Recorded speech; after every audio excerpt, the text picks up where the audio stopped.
ఓం గం గణపతయే నమః. ఈరోజు మనం వినాయక చవితి పూజలో మనం 21 పత్రాలు మంత్రసహితంగా సమర్పిస్తాము కదా. వీటిని ఏకవింశతి పత్రాలు అంటాం కదా. ఈ పత్రాల కథా కమామిషు చూద్దాం. మరి ఈ 21 పత్రాలు ఎందుకు వాడాలి అనే అనుమానం కూడా మీకు ఉంది కదా. అలాగే మీలాగానే ఇంకా చాలా అనుమానాలు ఉంటాయి.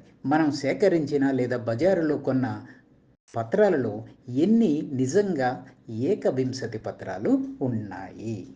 ఈ పత్రాలు అసలు ఎక్కడ దొరుకుతాయి? వాటిని ఏ విధంగా గుర్తించాలి? ఒకవేళ ఏదైనా ఒక పత్రం దొరకకపోతే దానికి బదులుగా ఏదైనా మారుపత్రం వాడవచ్చా? అసలు ఈ పత్రాలే వాడాలా, ఏవైనా వాడచ్చా? వాటి వెనుక ఏదైనా సామాజిక ప్రయోజనం ఉందా? ఏదైనా సైంటిఫిక్ కారణంతో మన పెద్దలు ఈ విధానాన్ని ప్రవేశపెట్టారా? గణపతి నవరాత్రుల తర్వాత నిమజ్జనం ఎందుకు చెయ్యాలి? ఈ పత్రాలకుండే ఔషధ విలువలు ఏమిటి అనే ఈ ప్రశ్నలు కూడా చాలామందికి ఉంటాయి కదా. వాటన్నింటికి సమాధానాలు ఈ వీడియోలో చూసేద్దాం. మీరు ఒక అద్భుతమైన విషయం తెలుసుకోబోతున్నారు. స్కిప్ చేయకుండా పూర్తిగా చూడండి. వినాయకుడికి చేసే ఏకవింశతి పత్రాలు అంటే 21 పత్రాల పూజ చాలా విశిష్టమైంది. ఈ 21 పత్రాలు మొత్తం వృక్ష జాతికి ప్రతినిధులు. అయితే వివిధ గ్రంథాలలో చెప్పబడిన ఈ 21 పత్రాలపై పూర్తి అవగాహన ఇప్పుడు మనం తెలుసుకుందాం. మనం మంత్రం చదువుతూ ఫలానా పత్రం పూజేయామి అంటూ పత్రిని సమర్పిస్తాం కదా. అదే వరుసలో ఇప్పుడు ఆ మంత్రాలని, ఆ పత్రిని చూద్దాం. మొదటి మంత్రంగా ఓం సుముఖాయ నమః మాచీపత్రం పూజేయామి అంటాం. మాచీపత్రం అంటే మాసుపత్రి, మాచిపత్రి అని కూడా అంటారు.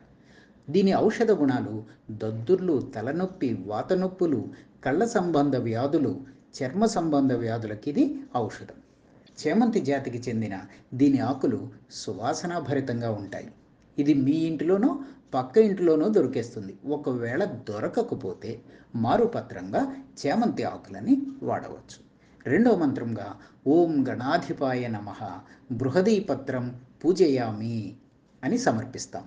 బృహదీపత్రం అంటే నేలమునగ, వాకుడాకు, ముళ్ళంకాయ అని కూడా దీన్ని పిలుస్తారు.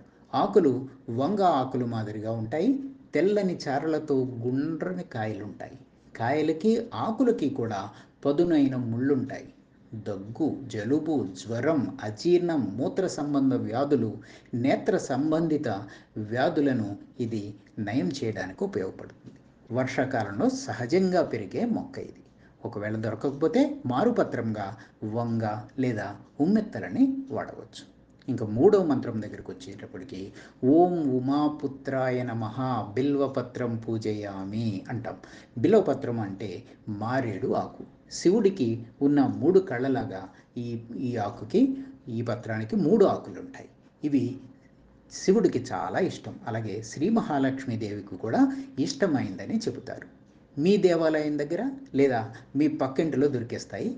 మధుమేహము, కామెర్లు, నేత్ర సంబంధిత వ్యాధులు, శరీర దుర్గంధం తగ్గించడానికి కూడా ఇది దివ్య ఔషధం. మారుపత్రంగా నిమ్మ, నారింజ, బత్తాయి లేదా వావెలిని వాడవచ్చు. ఇంకా నాలుగో మంత్రం ఓం గణేశాయ నమః దూర్వాయుగ్మం పూజయామి అంటాం. దూర్వాయుగ్మం అంటే గరిక గడ్డి. విఘ్నేశ్వరుడికి అత్యంత ప్రీతికరమైనది ఈ దుర్వాయుగ్మం. గాయాలు, చర్మ సంబంధమైన వ్యాధులు, ఉదర సంబంధమైన వ్యాధులు, మూత్ర సంబంధ వ్యాధులు, ఆర్సెమ్మల నివారణకు ఇది ఉపయోగపడుతుంది. ఇది మీ ఇంటిలో కానీ, పక్కింటిలో కానీ లేదా మీ కార్యాలయ ప్రాంగణంలో కానీ దొరికేస్తుంది. ఇంకా ఐదో మంత్రం దగ్గరకు వచ్చేటప్పటికి ఓం హరసుతయే నమః దత్తూరపత్రం పూజయామి అంటాం. దత్తూరపత్రం అంటే ఉమ్మెత్త. దీని కాయలు మెత్తని ముళ్ళతో, పూలు బూరల్లా ఉంటాయి. వర్షాకాలంలో సహజంగా పెరిగే మొక్క. సెగగెడ్డలు, చర్మ వ్యాధులు, పేనుకొరుకుడు, శరీర నొప్పులు, శ్వాసకోశ వ్యాధుల నివారణకు ఇది ఉపయోగపడుతుంది. మారుపత్రంగా వంగ, టమాటో, బృహదీ పత్రాలని వాడవచ్చు. ఆరవ మంత్రం ఓం లంబోదరాయ నమః బదరీపత్రం పూజయామి అంటాం. బదరీపత్రం అంటే రేగు. జీర్ణకోశ వ్యాధులు, రక్త సంబంధ వ్యాధులు, చిన్నపిల్లల వ్యాధుల నివారణకు, అలాగే రోగనిరోధక శక్తి పెంపుదలకు కూడా ఇది ఉపయోగపడుతుంది. మీ వీధిలోనే దొరికేస్తుంది. 7వ మంత్రంగా ఓం గుహాగ్రజాయ నమః అపామార్గపత్రం పూజయామి అంటాం. అపామార్గపత్రం అంటే ఉత్తరేణి అంటారు తెలుగులో. ముళ్ళగుర్ర పువ్వు అని కూడా కొన్ని ప్రాంతాల్లో పిలుస్తారు. దీని పువ్వు విత్తనాలతో పొడవైన వెన్నులాగా ఉంటుంది. వాటి ముళ్ళు పట్టుకుంటూ ఉంటాయి. దంతధావనం కోసము పిప్పిపన్ను, చెవిపోటు, రక్తం కారడం, ఆర్సెమలలు, ఆణిలు, గడ్డలు, అతి ఆకలి, జ్వరం, మూత్రపిండాలలో రాళ్ళు తగ్గించడానికి ఉపయోగపడుతుంది. మారు పత్రంగా ముళ్ళ తోటకూరని వాడవచ్చు. 8వ మంత్రంగా ఓం గజకర్ణాయ నమః తులసీపత్రం పూజయామి అంటాం. తులసీపత్రం హిందువులకు తులసి గురించి ప్రత్యేకంగా చెప్పవలసిన పని లేదు. ఇది దొరకని ఇల్లు కూడా లేదు. దగ్గు, జలుబు, జ్వరం, చెవిపోటు, పన్ను నొప్పి, చుండ్రు, అతిసారం, గాయాలు తగ్గించడానికి, ముఖ సౌందర్యాన్ని, వ్యాధి నిరోధక శక్తిని పెంచడానికి ఇది ఉపయోగపడుతుంది. 9వ మంత్రంగా ఓం ఏకదంతాయ నమః చూతపత్రం పూజయామి అంటాం. చూతపత్రం అంటే మామిడి ఆకు.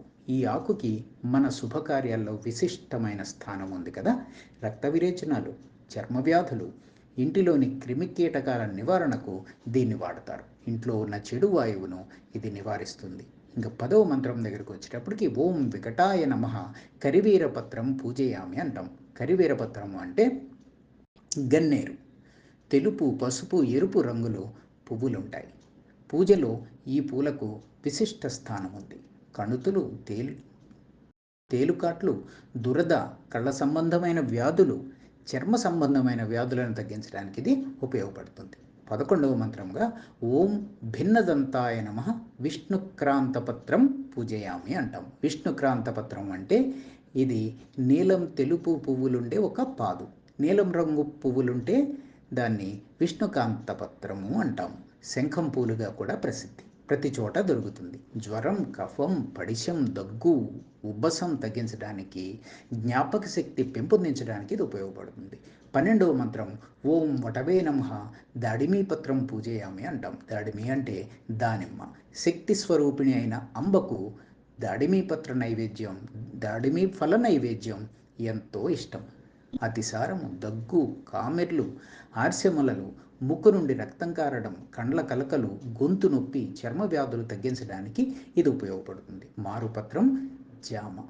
13వ మంత్రంగా ఓం సర్వేశ్వరాయ నమః దేవదారు పత్రం పూజయామి అంటాం.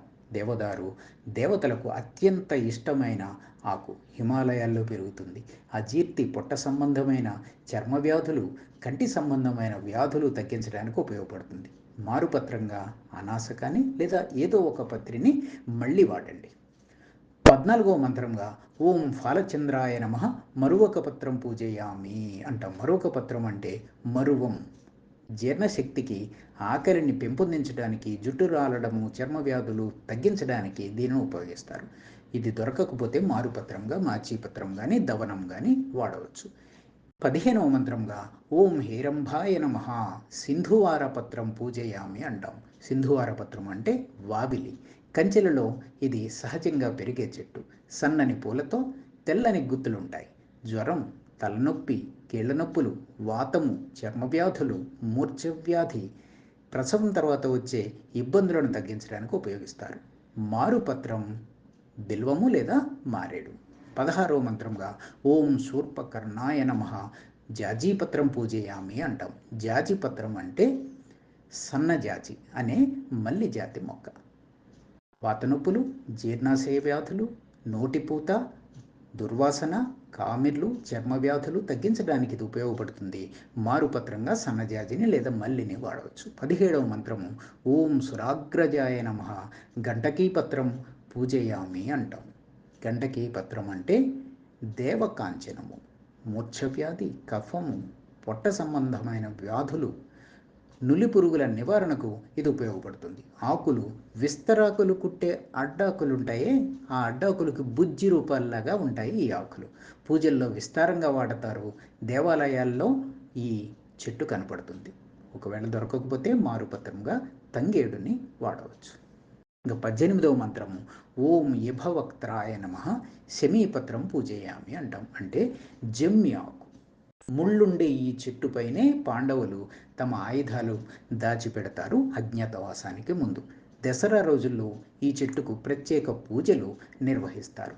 కఫం, మూలవ్యాధి, కుష్ఠువ్యాధి, అతిసారం, దంతవ్యాధులు నివారించడానికి ఇది ఉపయోగపడుతుంది. దేవాలయాల వద్ద విస్తారంగా దొరుకుతుంది మారుపత్రం తుమ్మ. 19వ మంత్రంగా ఓం వినాయకాయ నమః అశ్వత్థపత్రం పూజయామి అంటాం. అశ్వత్థపత్రం అంటే రావి ఆకు. నోటిపూత, చర్మ వ్యాధులు, మలబద్ధకం, కామెర్లు, మూత్రవ్యాధులు, జ్వరాలు తగ్గడానికి, జీర్ణశక్తి, జ్ఞాపక శక్తి పెంపొందించడానికి ఇది ఉపయోగపడుతుంది. ఇది ప్రతి చోట దొరుకుతుంది. ఇంకా 21వ మంత్రంగా ఓం సురసేవితాయ నమః అర్జునపత్రం పూజయామి అంటాం. అర్జునపత్రం అంటే తెల్లమద్ది. అటవీ వృక్షమైన ఈ చెట్టు మూలంలోనే జంగారెడ్డిగూడెం వద్ద మద్ది ఆంజనేయ స్వామి వెలిశారు. చర్మ వ్యాధులు, కీళ్ల నొప్పులు, గుండె జబ్బుల నివారణకు ఇది ఉపయోగపడుతుంది. మారుపత్రం, బాదమాకు. 21వ మంత్రముగా ఓం కపిలాయ నమః అర్కపత్రం పూజయామి అంటాం. అర్కపత్రం అంటే జిల్లేడు. తెల్ల పువ్వులుండే జిల్లేడు శ్రేష్టం. చర్మ వ్యాధులు, సెగగడ్డలు, కీళ్ల నొప్పులు, చెవిపోటు, కోరింత దగ్గు, దంతశూల, విరేచనాలు, తిమ్మిర్లు, బోధకాలు, వ్రణములు తగ్గించడానికి ఉపయోగపడుతుంది. ఇది ప్రతి వీధిలో దొరుకుతుంది. ఈ 21 పత్రాలతో వినాయక చవితి రోజున పూజించే వారికి శ్రీ వినాయక కృపా కటాక్ష సంపదలు, కార్యసిద్ధి తప్పక చేకూరుతాయి. వినాయకుడి ప్రతిమను రూపొందించడానికి కేవలము క్రొత్త మట్టిని ఎంచుకోవాలి. దానిని 21 పత్రాలతో పూజ చేయాలి. గణపతిని నవరాత్రులు పూజించాక జలంలో నిమజ్జనం చేయాలి. చూసాం కదా, 21 పత్రాలు అనేవి సాధారణమైన ఆకులు కావు. ఇవన్నీ మహోత్కృష్టమైన శక్తివంతమైన ఔషధులు. వాటితో పూజ చేయడం వల్ల కొత్త మట్టితో చేసిన ప్రతిమతో కలిసి వీచే గాలి మనలో ఉండే అనారోగ్యాలని హరించేస్తుంది.